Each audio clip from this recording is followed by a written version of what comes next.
पिता किरतीर ध्वजा उड़ाई बुझुम पूरा करी दबु अधा गड़ा काम किरतीर ध्वजा उड़ाई बुझुम पूरा करी दबु अधा गड़ा काम दुनिया को दबु भाव स्नेह प्रेम सदाए रखिबु तुमारी सुनाम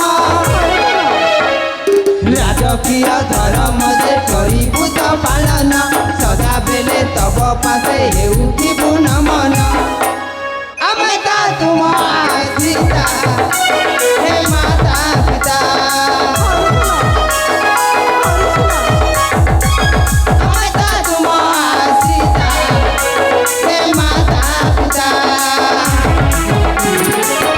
प्रणिपात तुम पद जन्मदाता प्रणिपात तुम पद जन्मदाता विजय गोपाल नाट्य रचिता हे माता पिता तुम्हें तो हम देवता हे माता पिता अक्षय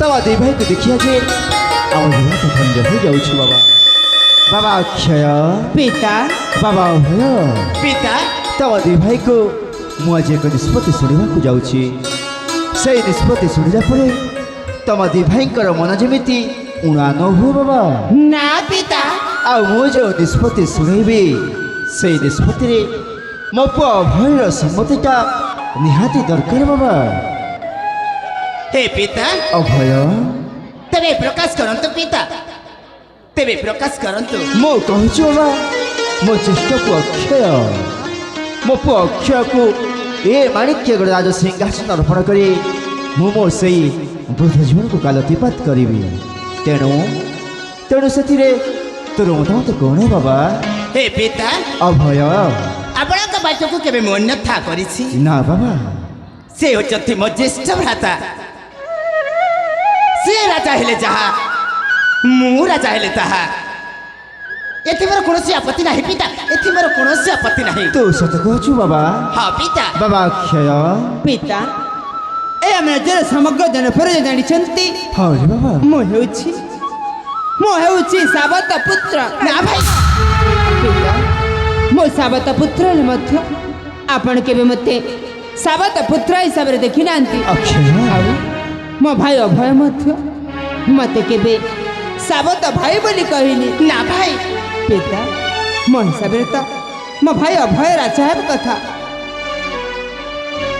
ज्येष्ठ भ्राता भाई ए बड़ा भाई केबे कहूछि ना ना केबे कहूछि देखिछ बड़ थाउ थाउ सान राजा हमार अभय ए ज्येष्ठ भ्राता भाई तुम्हें राजा हुआ बड़ा भाई तुम्हें राजा हुआ मु संपूर्ण साहाय्य करिबी धन्य रे पुत्र भातृभक्त अभय तो मुखर आज एक कथा शुणे तो पितामातार जीवनटा सबुदिन पाई धन्य हो गला रे बाबा हाँ मो पुआ अक्षय ए माणिक्य राजा सिंहासन रे अलंकृत हब बाबा अक्षय पिता ठीक अछि पिता मु निश्चय राजा हेबी हाँ बाबा हेले पिता राजा हबा पूर्व मु आपन गोटे कथा कहय पाई चाहूछि कौन कहबो बाबा पिता मु चाहूछि ए हम राज्य को थरुटिया परिभ्रमण करबा पाई काहे कि ना मु जानिबा को चाहूछि ए हम राज्य रे समग्र जन परजा किपरि भाबरे तांको जीवन यापन करिसंती अक्षय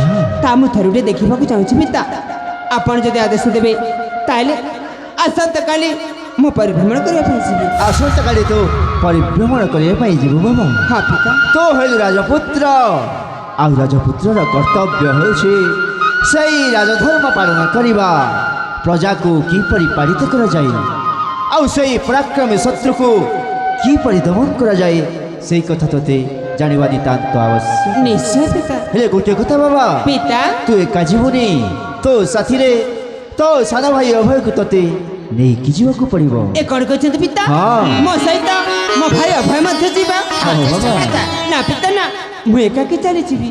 জ্যেষ্ঠ ভ্রাতা ଭାଇ এ বড় ভাই তুমি যদি একা চালিଯିବ এ ঘরে রহিবা জমা মতে ভাল লাগিব না। ଅଭୟ ଠିକ୍ କହିଛି। এব জ্যেষ্ঠ ভ্রাতা ଭାଇ তুমি হচ্ছ মো রামচন্দ্র, মু হচ্ছি তুম লক্ষ্মণ। যেমিতিকি রামঙ্ক পাই লক্ষ্মণ 14 বর্ষ বনবাস কষ্ট সহি তা ভাতৃপ্রেম দেখাইଥିଲେ, ହଁ ବାବା।